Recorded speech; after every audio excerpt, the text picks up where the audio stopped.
श्री अजीत पाल जी, मुख्य सचिव श्री दुर्गा शंकर मिश्र जी,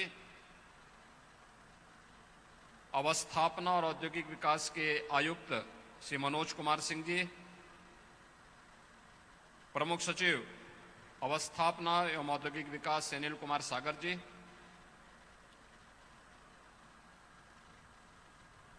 याई फील्ड से जुड़े हुए हमारे सभी विशेषज्ञगण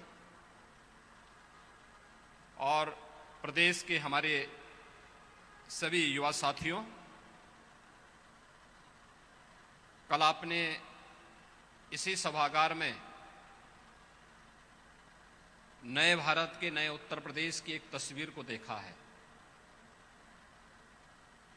कि जब भारत प्रत्येक क्षेत्र में बुलंदियों की एक नई ऊंचाई को छू रहा है, उन स्थितियों में देश की आबादी का सबसे बड़ा राज्य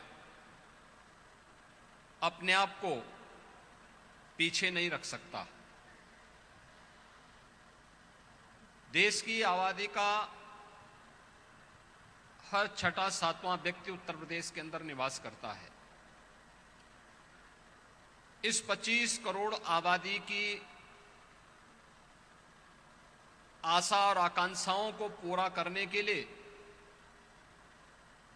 हमें भी सर्वांगीण विकास की इस दौड़ में आगे बढ़ना पड़ेगा और उस दिशा से उस हर एक पेड़ को पिछले 7 वर्ष के अंदर डबल इंजन की सरकार ने छूने का प्रयास किया है, जो उत्तर प्रदेश को देश के अंदर सबसे अग्रणी राज्य के रूप में स्थापित कर सके। चाहे वह सुरक्षा और कानून व्यवस्था का एक बेहतरीन राज्य के रूप में स्थापित करना हो, कृषि विकास के क्षेत्र में समयबद्ध तरीके से कार्यक्रमों को आगे बढ़ाने का हो, प्रदेश के अंदर महिला सुरक्षा के क्षेत्र में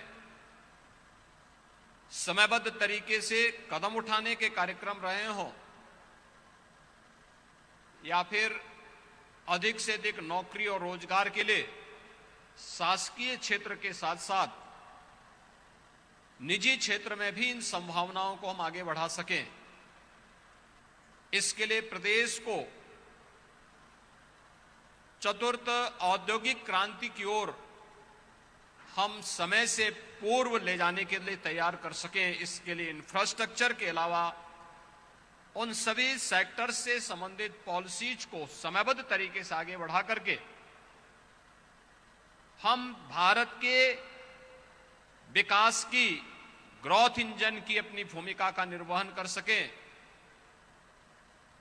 इसकी एक लघु झलक कल आपको यहां पर चतुर्थ ग्राउंड ब्रेकिंग सेरेमनी के आयोजन में देखने को मिली होगी।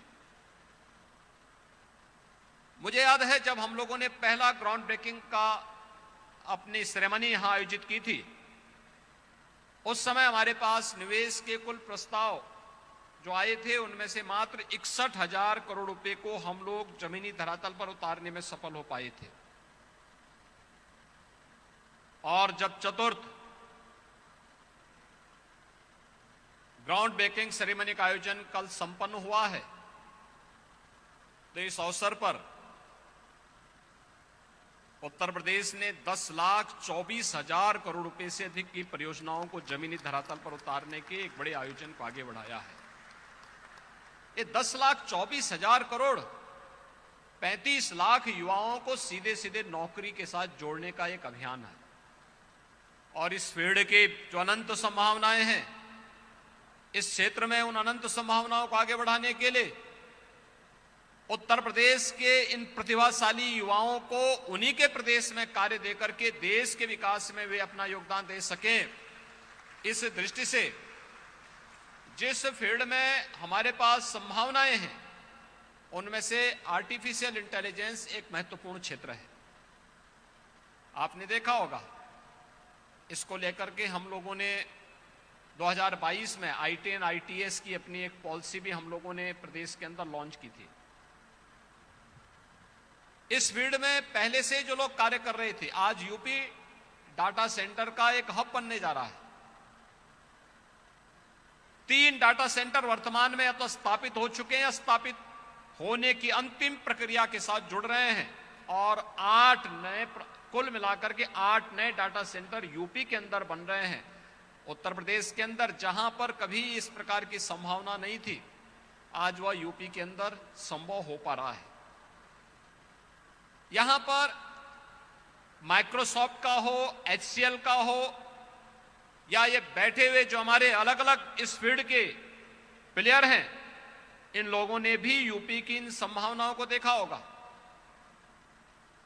उन संभावनाओं को ध्यान में रखते हुए आज जिस एक नए अभियान को लेकर के हम आगे बढ़ रहे हैं, 3 MOU अभी यहां पर संपन्न हुए हैं।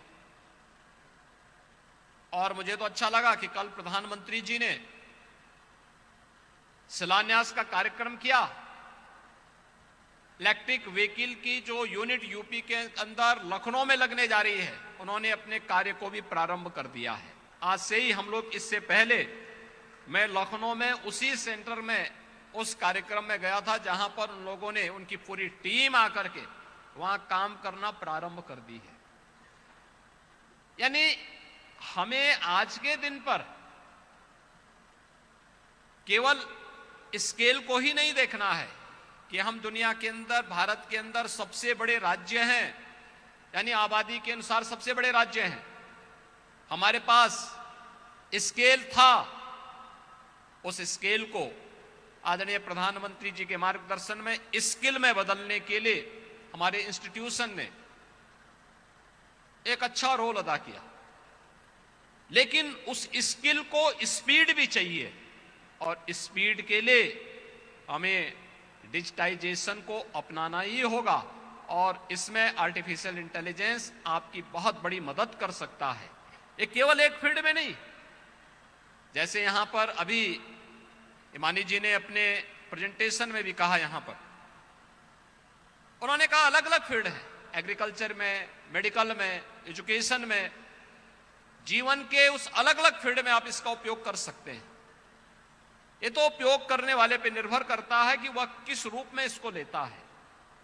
इसके लिए उस प्रकार के सेंटर को बनाना, प्रदेश की राजधानी लखनऊ EI का प्रमुख सेंटर बने, हमारे यूनिवर्सिटी भी इसके केंद्र बन सके, इसके लिए IIM लखनऊ और AKTU के भी यहां पे हमारे युवा आज इस कार्यक्रम में भागीदार बन रहे हैं।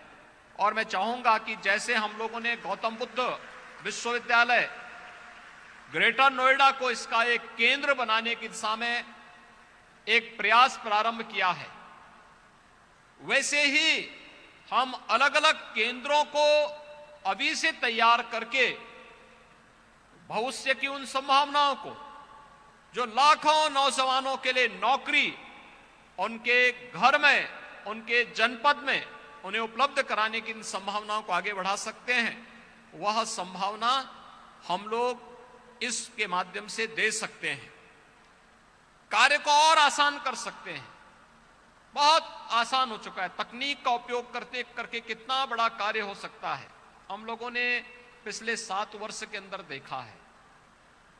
कैसे सुशासन के लक्ष्य को प्राप्त किया जा सकता है, डिजिटाइजेशन उसमें कैसे बड़ा रोल अदा कर सकता है। हम लोगों ने पिछले 7 वर्ष के अंदर उत्तर प्रदेश के अंदर प्रधानमंत्री जी के मार्गदर्शन में उसे लागू करके उसको एक कॉमन मैन को लाभान्वित होते हुए देखा है। यही उत्तर प्रदेश था, जिस उत्तर प्रदेश में 2016-17 तक लोग भूखों मर रहे थे, यहां पे भूखमरी से मौतें होती थी। आज यही उत्तर प्रदेश है। उत्तर प्रदेश में पब्लिक डिस्ट्रीब्यूशन सिस्टम देश का सबसे सुंदरतम मॉडल खड़ा हो चुका है।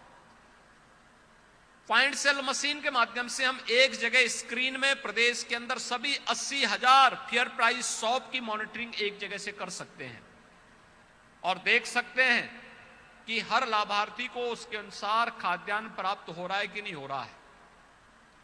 सरकार की बचत भी हो रही है, लेकिन साथ साथ हर एक नागरिक तक शासन की योजना का लाभ भी बहुत अच्छे तरीके से पहुंच पा रही है। और जब कॉमन मैन शासन की किसी योजना से लाभान्वित होता है तो कॉमन मैन जो सचमुच उसका प्राप्त करने का अधिकारी है वह अपनी दुआ से शासन को भी और प्रशासन को भी लाभान्वित करता है। आप शासन की योजना उन तक पहुंचाने का काम कर रहे हैं, लेकिन वह जब आपके लिए दुआ करता है तो फिर आपके कार्य करने की स्पीड और भी बढ़ती है। आज टेक्नोलॉजी आपके लिए कितना सहायक हो सकता है, आज आप इस क्षेत्र में देख सकते हैं। डीबीटी के माध्यम से शासन की योजना एक एक व्यक्ति तक पहुंच जाना, ये उसी का एक माध्यम है। और उत्तर प्रदेश के इन युवाओं को हम डिजिटली सक्षम बना सकें। आज तो उत्तर प्रदेश सरकार स्वामी विवेकानंद सशक्तिकरण मिशन के अंतर्गत 2 करोड़ युवाओं को टैबलेट और स्मार्टफोन वितरण करने के एक बड़े कार्यक्रम को आगे बढ़ा रही है। हम लोग अब तक 20 लाख यूथ को यह सुविधा उपलब्ध करवा चुके हैं। शासन की योजनाओं के साथ जोड़ने का कार्यक्रम हमारा चल रहा है। 1 डिस्ट्रिक्ट 1 प्रोडक्ट की योजना, पीएम विश्वकर्मा या विश्वकर्मा श्रम सम्मान की योजना के साथ इस टेक्नोलॉजी को अपना करके कैसे हम